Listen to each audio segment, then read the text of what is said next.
Assalamualaikum warahmatullahi wabarakatuh. Perkenalkan, nama saya Zai Gibraltar, kelas 3 PRE, NIM 12040316629. Baiklah, saya akan membuat video dengan tema metode komunikasi persuasif untuk menambah motivasi dalam berwirausaha pada pandemi COVID-19.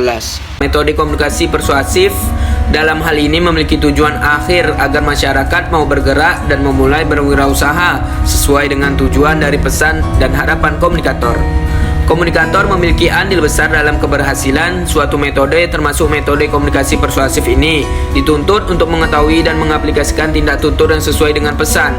Austin mengatakan bahwa pada dasarnya tindak tutur merupakan suatu perilaku, sehingga pada akhirnya tuturan dapat sejalan dengan tindakan, kemudian diberi nama sebagai tindak tutur. Menurut Revita, tindak tutur merupakan komunikasi linguistik yang tidak hanya berfungsi untuk menyampaikan pesan atau informasi, tapi sekaligus melakukan sebuah tindakan. Untuk terjadinya sesuatu tindakan tersebut diperlukan adanya motivasi dalam bentuk persuasif, seperti yang disampaikan oleh Waruwo pada penelitiannya yang menyatakan bahwa motivasi terdapat dalam diri manusia yang dapat muncul karena adanya dorongan dari unsur luar. Dalam metode komunikasi persuasif untuk meningkatkan motivasi berwirausaha warga desa Kesiman, Kertalangu pada masa pandemi COVID dilakukan dalam 5 bentuk tindak tutur, yaitu komunikasi persuasif dalam tindak tutur asertif, persuasif dalam tindak tutur direktif, komitif, tutur ekspresif, dan komunikasi persuasif dalam tindak tutur deklaratif. Jenis tindak tutur tersebut dikemukakan oleh Skerle, yang merupakan bagian dari tindak tutur elokusi yang mana fungsinya memang untuk menuturkan sesuatu bentuk permohonan, permintaan, menginformasikan sesuatu dan sebagainya. Adapun teknik persuasif dapat dibagi menjadi 5 kategori sesuai yang dikemukakan oleh Keraf dalam Effendi, yang terdiri dari teknik asosiasi, teknik ganjaran, teknik integrasi, teknik red herring, dan teknik tataan. Teknik asosiasi merupakan salah satu bentuk dari teknik persuasi yang mana pesan yang disampaikan menuntut kehadiran satu objek dari peristiwa yang dapat menarik perhatian. 5 teknik persuasif. A. Komunikasi persuasif dalam tindak tutur asertif. Tindak tutur asertif merupakan tindak tutur yang digunakan untuk mengekspresikan sesuatu dalam bentuk pernyataan, pemberitahuan, saran, pujian, keluhan, tuntutan maupun laporan. B. Komunikasi persuasif dalam tindak tutur direktif. Apa yang dimaksud dengan tindak tutur direktif? Adalah sebuah pola tuturan yang dapat menimbulkan tindakan timbal balik dari lawan bicara, misalnya dalam bentuk permintaan, permohonan, saran, dan anjuran dan nasihat. C. Komunikasi persuasif dalam tindak tutur komisif. Tindak tutur komisif merupakan interpretasi dari beberapa bentuk percakapan atau tuturan yang mana pembicara terfokus pada tindakan yang akan datang, misalnya berjanji, menawarkan sesuatu, atau bersumpah. D. Komunikasi persuasif dalam tindak tutur ekspresif. Sesuai dengan namanya, maka tindak tutur ekspresif merupakan bentuk dari luapan perasaan pembicara. Tindak tutur ini memiliki fungsi dapat memengaruhi sikap seseorang sehingga erat kaitannya dengan psikologis dari pembicara. Hal yang biasanya melibatkan tindak tutur komisif adalah dapat dalam berbagai bentuk ucapan, misalnya ucapan terima kasih, permohonan maaf, memuji, mengucapkan selamat, dan sebagainya. E. Komunikasi persuasif dalam tindak tutur deklaratif. Tindak tutur deklaratif merupakan tuturan dalam bentuk pernyataan yang biasanya terdapat dalam bentuk kegiatan, contohnya membaptis, memvonis, menentukan sesuatu, dan sebagainya. Kendala metode komunikasi persuasif untuk meningkatkan motivasi berwirausaha dalam penyampaian pesan yang diinginkan melalui metode komunikasi persuasif. Ditemukan beberapa kendala yang memengaruhi keberhasilan metode ini, sehingga pada beberapa bagian pesan dapat menjadi tidak tersampaikan. Terdapat 2 faktor utama yang merupakan hambatan dari metode ini, yaitu hambatan dari pemberi pesan atau komunikator dan target pesan, yaitu warga desa. Apabila dilihat dari komunikator, masalah tersebut meliputi wawasan komunikator terkait pesan yang disampaikan, kepercayaan diri, kesiapan komunikator, dan daya tarik komunikator yang biasanya tercermin dari kepribadian komunikator.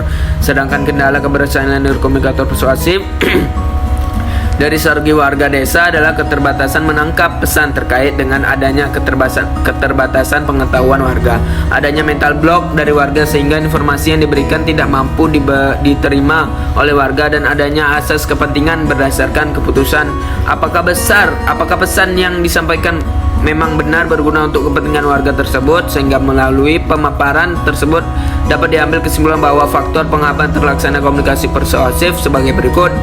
A. Persiapan yang kurang matang. Komunikator yang juga terdiri dari beberapa mahasiswa tidak semuanya dapat berjalan dengan lancar. Dari 30 mahasiswa yang terlibat, terdapat 5 orang komunikator yang mengalami kendala pada saat menggunakan metode komunikasi persuasif untuk meningkatkan motivasi warga desa dalam berwirausaha. Adanya persiapan yang kurang matang ini menyebabkan terjadinya penyampaian dalam bentuk ajakan atau persuasif yang kurang baik dan efektif. Pesan yang disampaikan juga menjadi terkesan ambigu karena komunikator sendiri tidak sepenuhnya paham tentang pesan yang ingin disampaikan. B. Perbedaan status sosial. Perbedaan status sosial merupakan kendala lainnya yang terjadi di lapangan saat menerapkan metode komunikasi persuasif untuk membangun motivasi berwirausahaan warga desa Kasiman, Kertalangu. Kendala ini merupakan kendala dari kedua belah pihak, di mana adanya kesengajaan antara status sosial beberapa warga yang tidak semuanya memiliki latar belakang pendidikan yang tinggi. Dari 30 warga yang berpartisipasi, sebanyak 10 orang warga yang memiliki keterbatasan pengetahuan terkait model berwirausaha dengan media online, sehingga komunikasi yang terjadi antara komunikator dan komunikan mengalami sedikit kendala, terutama dalam penggunaan istilah-istilah yang tidak begitu familiar. C. Perbedaan kepentingan. Kendala lainnya yang terjadi menjadi faktor penghambat meningkatnya motivasi warga desa dengan menggunakan metode komunikasi persuasif adalah perbedaan kepentingan. Tidak semua warga di desa Kasiman merasa harus berwirausaha pada masa pandemi, dikarenakan meskipun sebagian masyarakat tersebut tidak memiliki pekerjaan, namun masih ada yang memiliki tabungan yang cukup sehingga mereka tidak perlu untuk memulai sebuah bisnis atau berwirausaha. D. Prasangka negatif. Hal yang paling menghambat terlaksana komunikasi persuasif untuk meningkatkan motivasi berwirausaha ini adalah ketika seorang warga memiliki prasangka negatif terhadap pesan yang disampaikan. Dalam hal ini mereka harus melakukan pembayaran sejumlah uang untuk mengikuti pelatihan dan merasa jenis usaha dengan memanfaatkan media online tidak akan berhasil. Dari antipati atau prasangka negatif tersebut, maka sangat susah untuk menyampaikan pesan yang ingin disampaikan oleh komunikator, sehingga pada tahap ini komunikator tidak berhasil mendapat motivasi yang mampu memunculkan perubahan sudut pandang maupun sikap. Mental block merupakan suatu kendala dalam metode komunikasi persuasif yang tidak dapat dipecahkan dalam waktu yang singkat. Perlu adanya pemahaman yang dilakukan berulang-berulang untuk merubah prasangka negatif itu menjadi prasangka positif. Baiklah, sekian dari saya. Apabila ada kesalahan mohon dimaafkan. Billahi taufik wal hidayah. Wassalamualaikum warahmatullahi wabarakatuh.